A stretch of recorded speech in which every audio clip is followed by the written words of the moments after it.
अकबर बीरबल। यह बात तब की है जब शहंशाह अकबर और बीरबल की पहली मुलाकात हुई थी।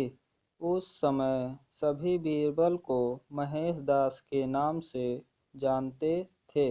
एक दिन शहंशाह अकबर बाजार में महेश दास की होशियारी से खुश होकर उसे अपने दरबार में इनाम देने के लिए बुलाते हैं और निशानी के तौर पर अपनी अंगूठी देते हैं। कुछ समय बाद महेशदास सुल्तान अकबर से मिलने का विचार बनाकर उनके महल की ओर रवाना हो जाते हैं।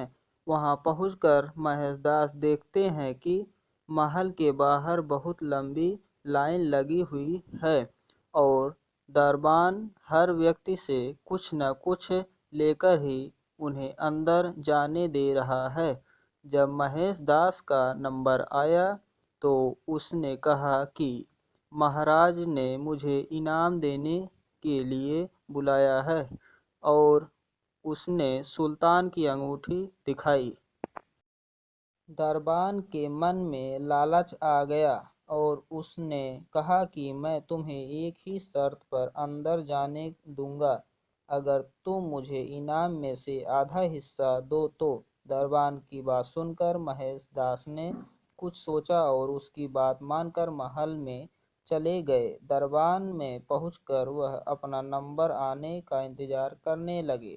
जैसे ही महेश दास की बारी आई और वो सामने आए तो बादशाह अकबर उन्हें देखते ही पहचान गए और दरबारियों के सामने उनकी बहुत तारीफ की। बादशाह अकबर ने कहा कि बोलो महेश दास, इनाम में क्या चाहिए।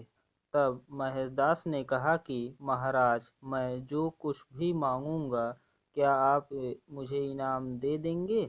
बादशाह अकबर ने कहा कि बिल्कुल मांगो, क्या मांगते हो। तब महेश दास ने कहा कि महाराज मुझे पीठ पर 100 मारने का इनाम दें।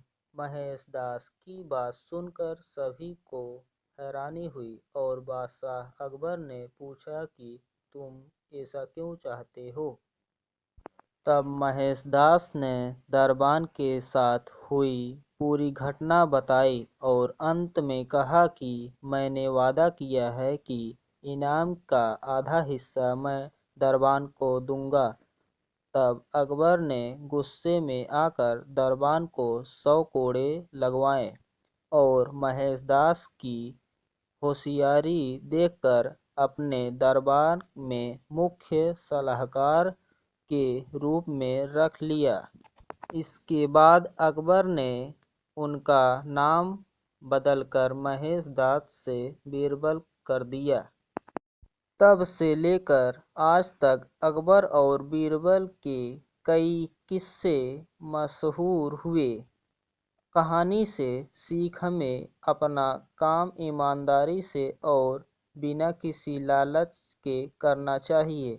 अगर आप कुछ पाने की उम्मीद से कोई काम करते हो तो हमेशा बुरे परिणाम का सामना करना पड़ता है, जैसे इस कहानी में लालची दरबान के साथ हुआ।